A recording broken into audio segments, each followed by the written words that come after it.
think we're good. Hello. We are back to have lunch with you again. We appreciate you tuning in during our little Facebook Live and YouTube Live today broadcast. If you guys have any Facebook, if you have any questions, text them, email them, send them in. We are happy to answer them. Just a couple of updates. First of all, I went for a nice walk this morning. It feels like spring. And I will say one thing that I noticed that was a little bit different is that regardless of people being on their devices and they're listening to their music, every single person looked up, smiled, and said hello. So maybe there's something positive that's coming out of all of this. Resource-wise, I just want to mention one thing that I noticed. I sent this to my family this morning. Apple, some of you probably already know, has an app. It's really intended for people older than 18. But what it helps you do is just go through your symptoms, if you do have any symptoms, and then suggest proper resources.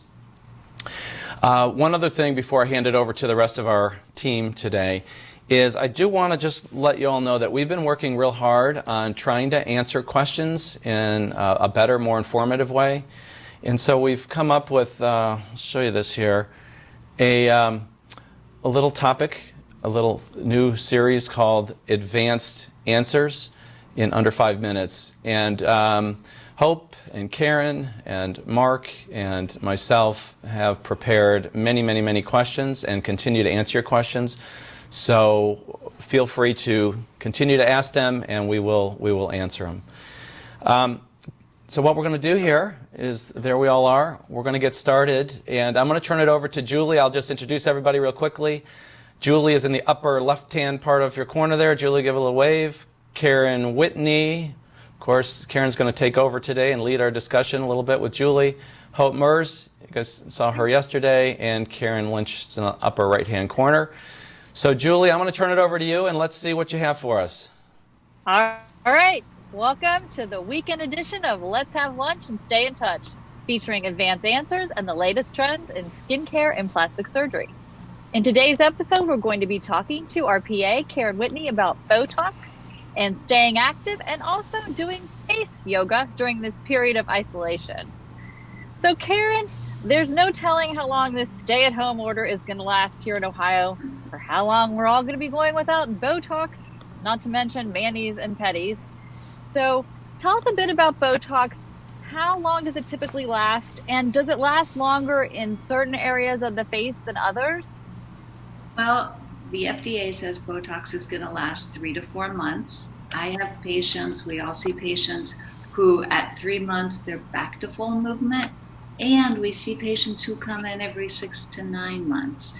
It's not that they're not necessarily moving, but they're not really seeing lines as a result of the movement that is bothering them. So the answer is it's a total mixed bag, and each person is going to be different. So someone who has a very strong frown or very strong forehead lifters might wear that area out quicker than another area, for example. So, makes sense? Yeah, that makes sense. And I know I have the brows that pull, and I needed a lot more frequency than others.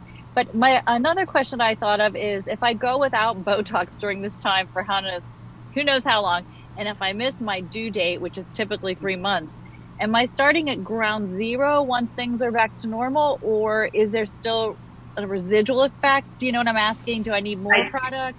I do know what you're asking. The good news is, let's say, for example, you had a really deep frown line. You've been getting Botox for a couple of years. That frown line is really diminished. You go a little bit longer. Even if you go 6 months instead of 3 months, you're not undoing the treatment that's been done. In other words, the improvement that you've seen is going to perhaps regress a little bit.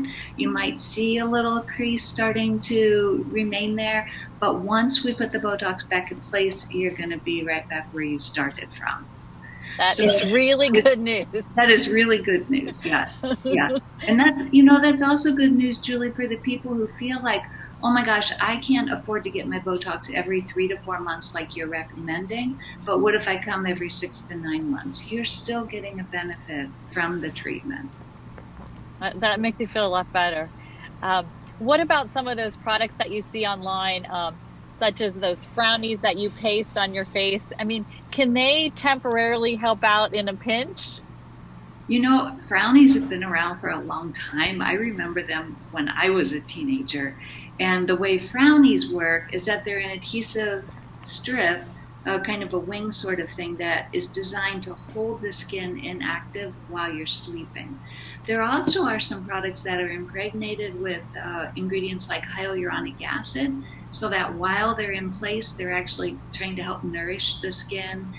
I think they actually are helpful, and I do recommend them to patients who have really deep creases, who can't come in with the regularity they'd like, or sometimes people have these lines here that are difficult to treat, maybe because they sleep and their skin is crunching, and I'll tell them to use a product like brownies. So I'm a fan of those products. They might extend the use of your Botox treatment, and definitely during this time they can help keep carrying you through so you don't look mad. That's good. I think I might have to order some online and try that too. What about I've also read about bee venom. I know it's the rage in Hollywood, and I guess Gwyneth Paltrow is using bee venom to the extent that she's actually getting bee sting therapy. Do you think that stuff's just crazy? Is there any merit to it? Do you know? Well, it does sound crazy to me. I've heard of bee venom being used for neurological related issues, and so I was reading a little bit about it. The idea is that the venom applied topically might help paralyze the muscle. To be honest, I don't know if these products work. For sure, they're going to cause increased blood flow, a little perhaps inflammatory or irritating response, which can plump up the skin. Hope, have you come across any patients who are using these products? You know what? I haven't. I've read about it as well, but I don't see how topically it could end up affecting the muscle, because the goal of the Botox treatment is to reduce muscle movement so that the skin has time to relax.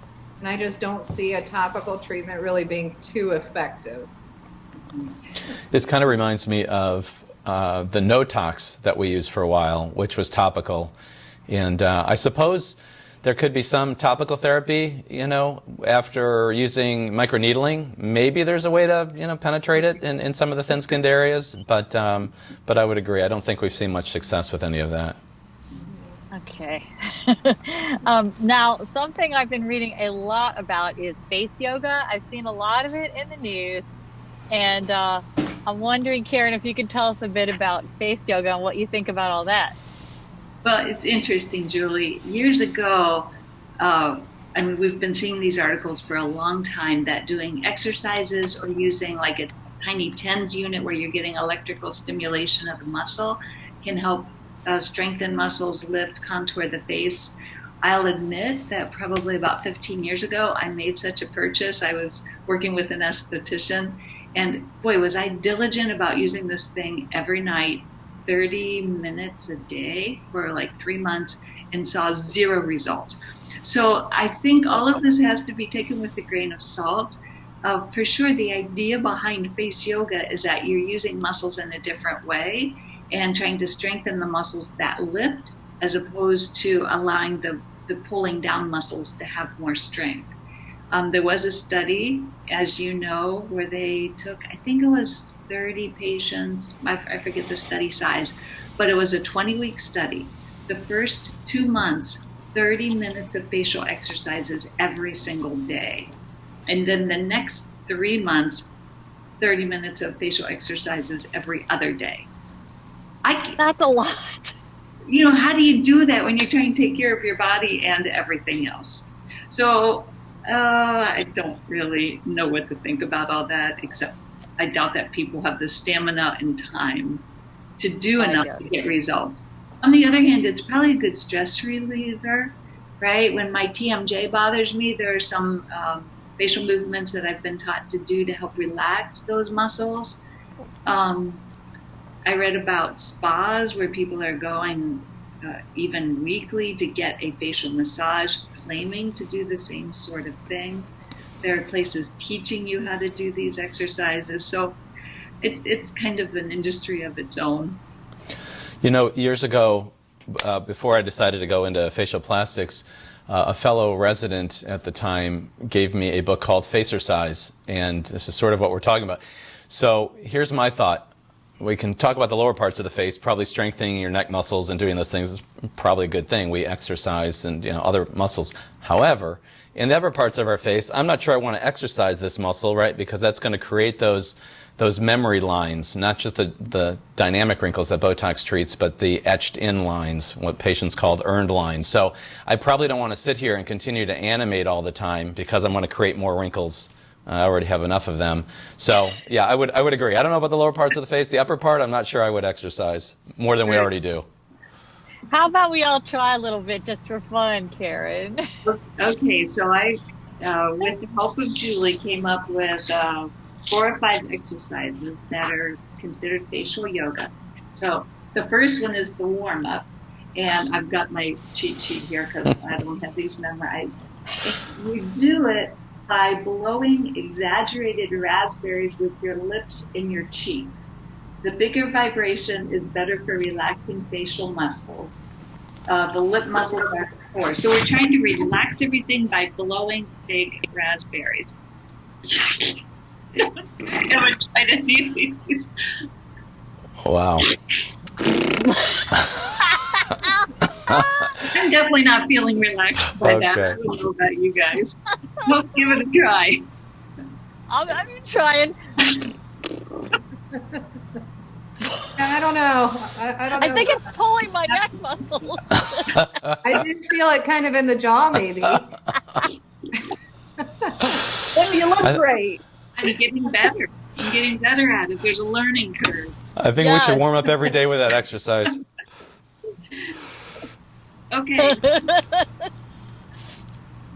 What's next? Number 2 is slim your tech neck double chin. So keep your shoulders down and relaxed. Tip your chin up to the ceiling. Feel a good stretch. Then alternate making duck lips and sticking out your tongue. I'm out. Those for 5 seconds each.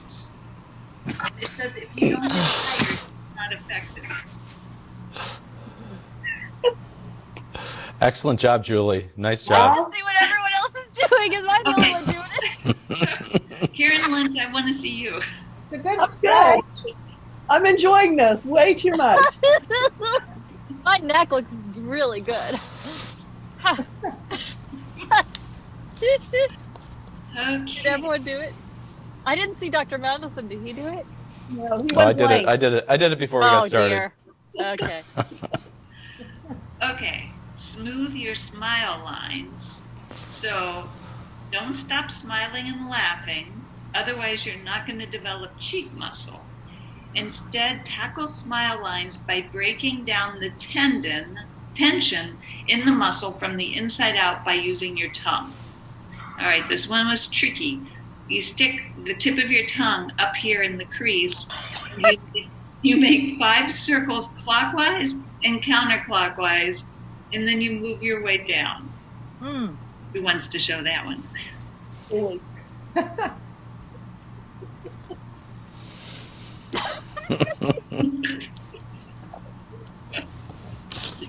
I have filler in there.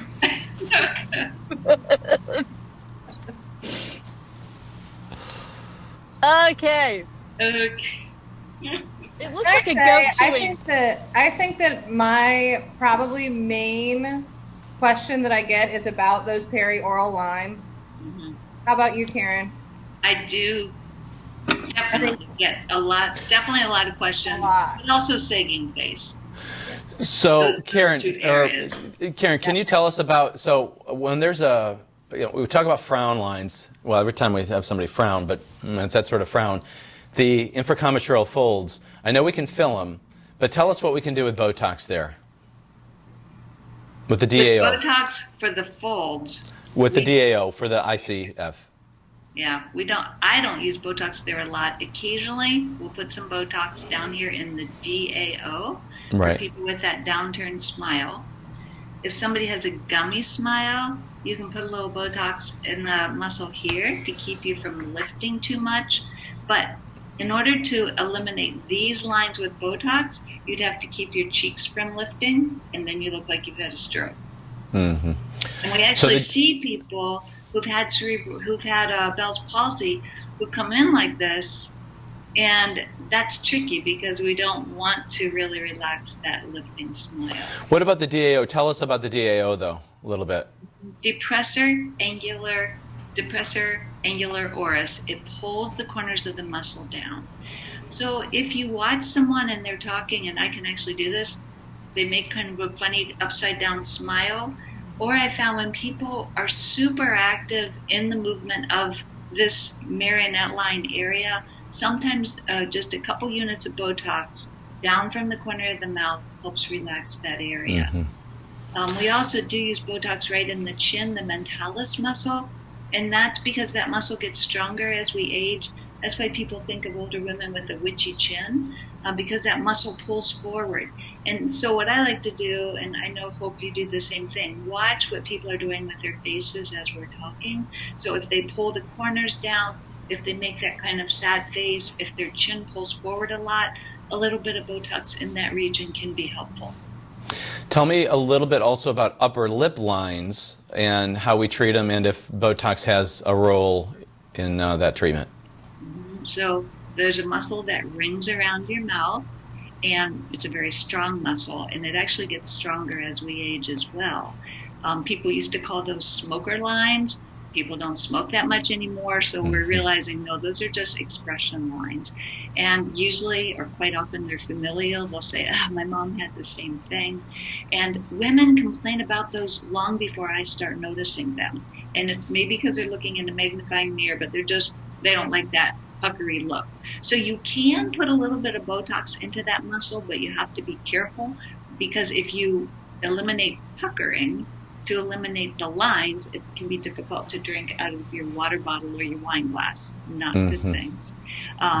So you have to be very cautious, and we approach that area with just a few units, scatter, in a couple of locations, bring them back. We can always put more in, but I try to be real careful not to get too much at one time. So your concern was awesome for there. Your concern wasn't that it looked asymmetric. Your concern was just that you couldn't drink your wine as well. Is that correct? That's exactly right. Okay. All right. Just wanted to clarify that. Yeah. But fillers work beautifully in this area, and people always think you would go up and down with filler to fill in those lines, but most of the time they're not deep enough that I feel comfortable doing that. I typically do a linear along the margin of the lip to add just the littlest bit of soft volume without looking filled. And so I always tell patients, now I cannot get rid of those lines without making you look like this, right? Because a lot of times that's literally what it takes, but I can improve it. And the nice thing is you do see that improvement right away, immediately after treatment. But you do usually get swelling if we do filler in that upper lip area for a day or two. Thank you. Any more exercises, Karen, or? Oh, there's two more. You want to try them? On game. Okay, so this is for the saggy cheeks and jowls. That's a huge issue as we're aging. And what they say is that bulldog face is cute for dogs, but not cute for us. So they tell you to pull everything to the side. Imagine your right teeth pulled to the left side of your mouth and what would look kind of like a sideways kissy face was what the picture showed. Hold it for 10 seconds for an effective exercise that trains and stretches at the same time. What? That's good.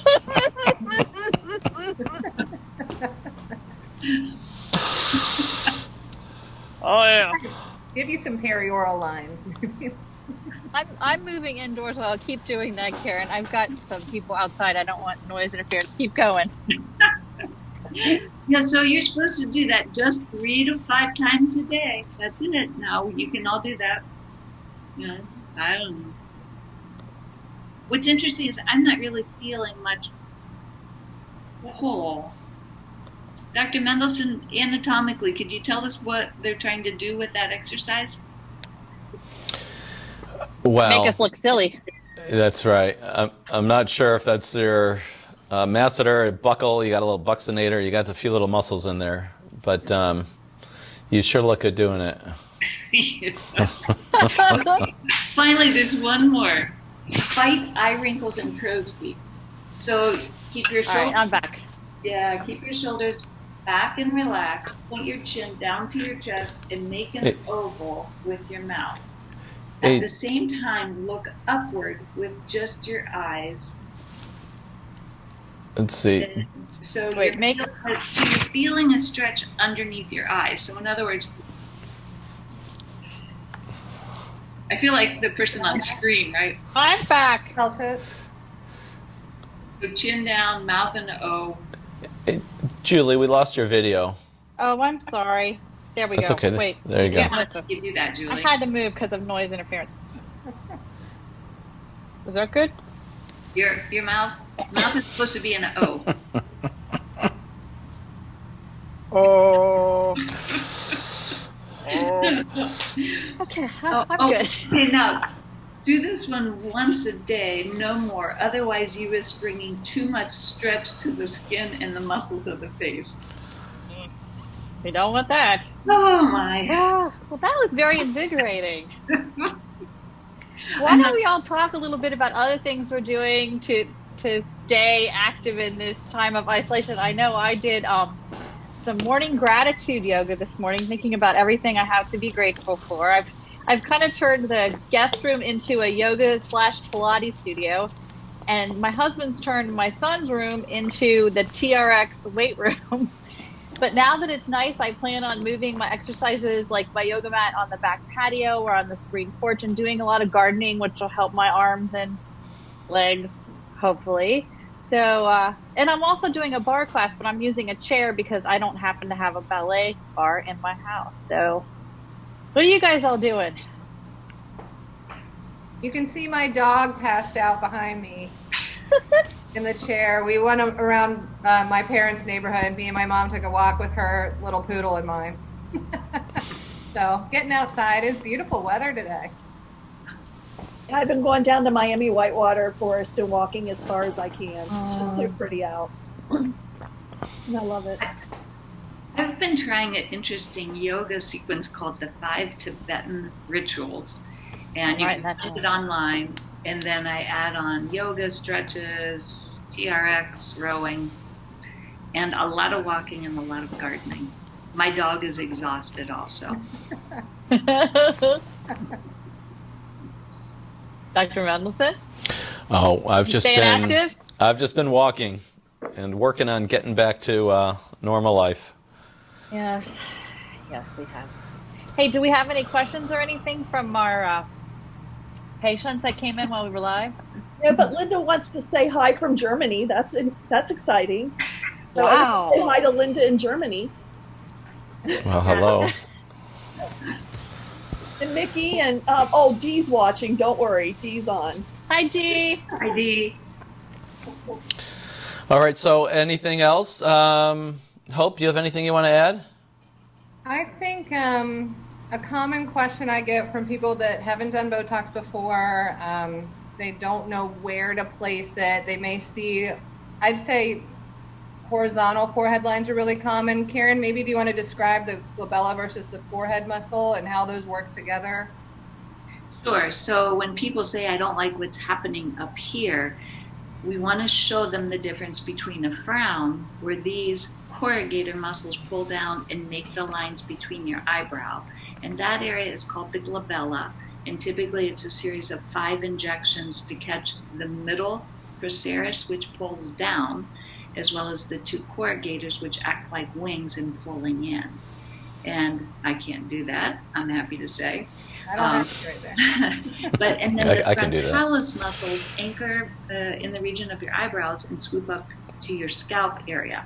And when they contract, it lifts your eyebrows, but also can create the horizontal lines on your forehead. And so depending on your facial expressions and your anatomy, one problem might exist without the other. We often treat these 2 together, sometimes even splitting the dosage if you don't need a whole 20 units in each area, because this forehead is a unit and we don't want to typically wipe out lifting muscles without addressing frown and vice versa. Right. Makes sense. Julie, one other topic, you were talking about what other devices do you see out there on the market that people might be asking about? And I referenced one that there are devices that give you a little electrical stimulation to make the muscles contract. And I've heard from some patients that they feel like that does give them some temporary appearance of tightening.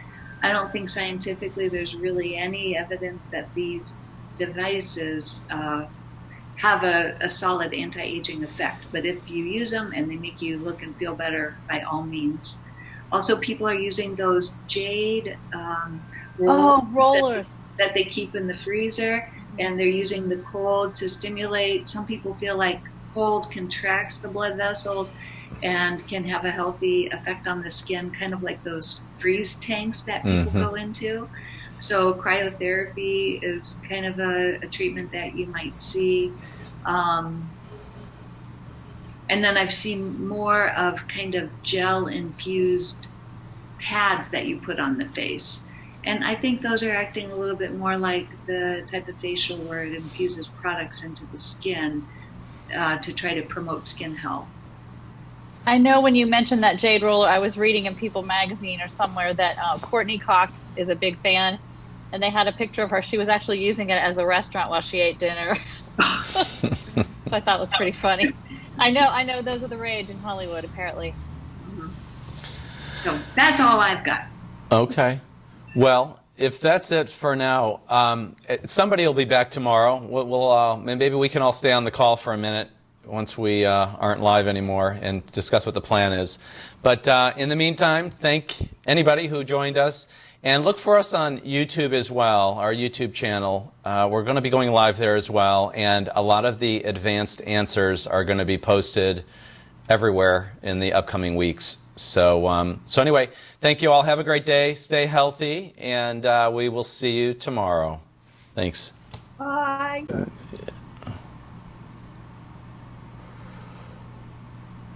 It should be off. Could not begin streaming Facebook.